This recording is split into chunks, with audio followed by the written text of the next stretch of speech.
Hello everyone. Today we will be learning what is conditional statements. Let's see now what is conditional statement. Before we learn conditional statement, we should have the knowledge of comparison operators, logical operators, and few Boolean expressions. Right? Before we understand what is logical operators and comparison operations, let me show you what are these comparison operators.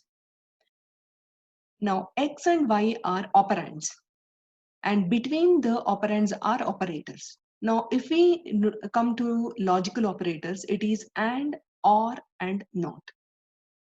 So these two operators help in evaluating Boolean expressions. Now, what is this Boolean expression? It is an expression which gives either true or false. Right? Say, for example, if I say 10 equal to 10, it has to give us true or false. If I say 10 equal to 12, then it is false, right? So something like this, either true or false, it will return.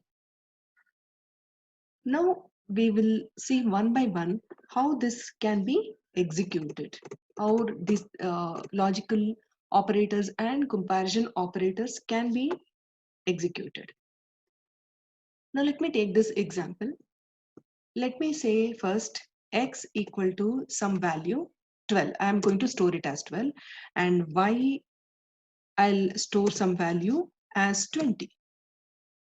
Now this x greater than 0 and x less than 10 are comparison operators.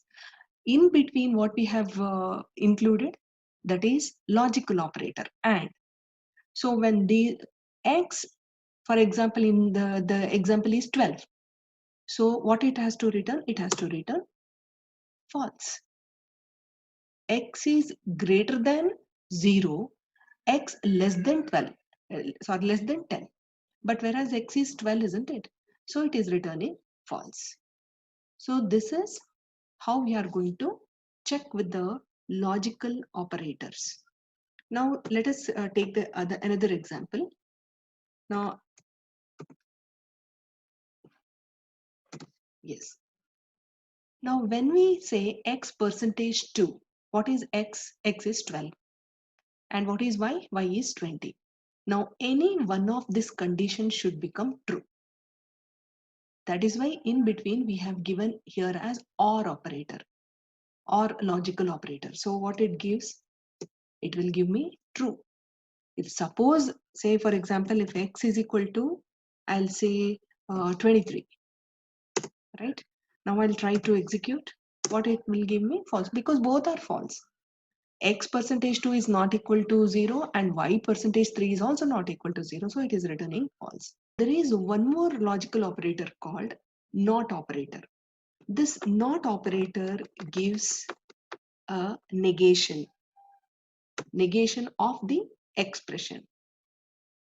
Now, if I say not of x greater than y, what is x value? At present, x is 23 and y, what is y value? 20. Actually, x, if you do not include this alone, what it is? X greater than y is true because 23 is greater than 20. But not of x greater than y, then what it has to give? It should give me false, right?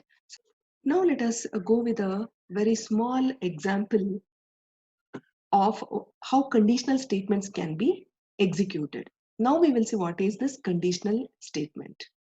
A Boolean expression after if statement is called condition. Now, if you see here, every if condition is enclosed with colon, and the moment you enter, Python will automatically bring it to its indented space.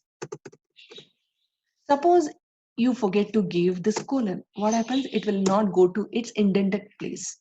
So you will immediately come to know that you have not placed colon there. So now if you see, you are getting the actual indented place, position.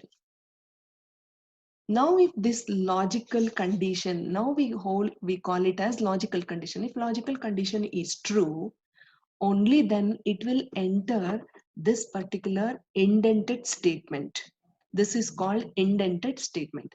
Now you can have more than one statement. Now all this is called compound statement.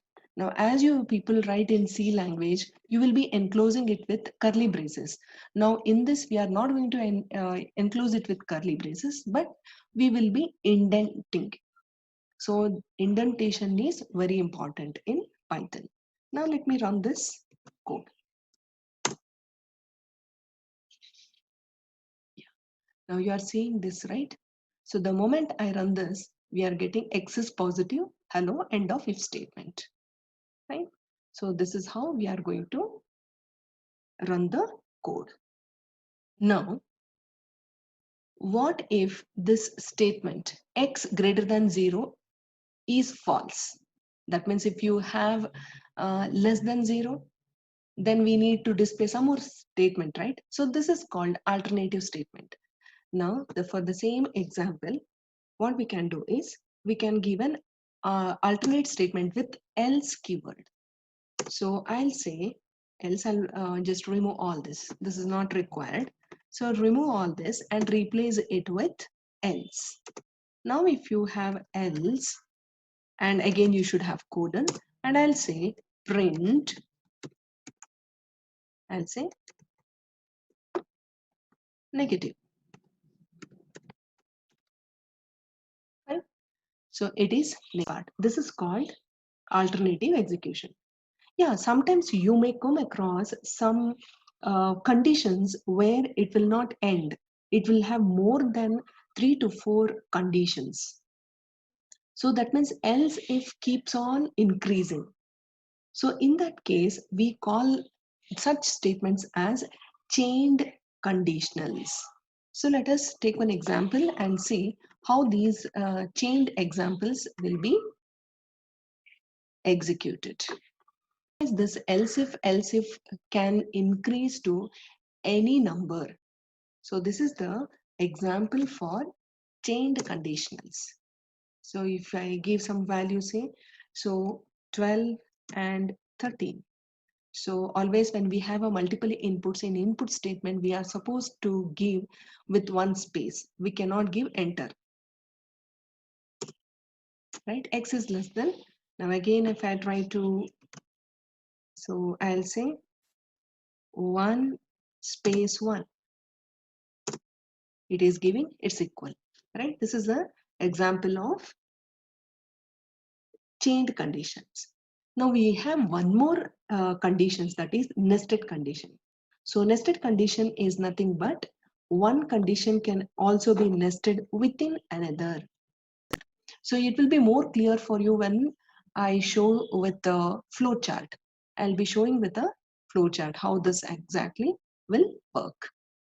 Now if you see this flow chart, the first example was taken, it is one-way decisions, that is one-way condition. If X greater than 0, only one statement was executed. If you see this flow chart, here the example taken is different.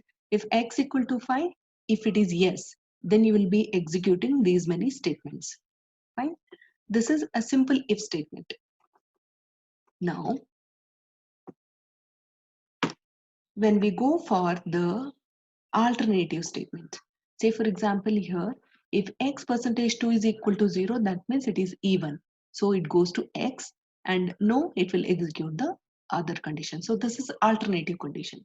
This also we saw. So now if you see the chained conditions, this else part, else if, it keeps on increasing. So X less than Y, then print less. X greater than else, if X greater than Y, print greater. Else if it is something else condition, then you will be printing something else. So the final, to show the end of the chained conditions, it is else part. So you will be ending with else. That means you don't have any other conditions. So this is chained conditionals. Now when you go for nested conditions, if you see here the same example whatever we have seen, this is actually the one condition, outer condition, x equal to y. It is the outer condition which has two branches, this print equal to and x less than y. These are the two branches we have. So this is again, if you, this is the first branch. Now in the second branch, x less than y, again it has two branches, print less and print greater. So this is called nested conditionals. I think today's session has cleared what is conditional statements. Thank you.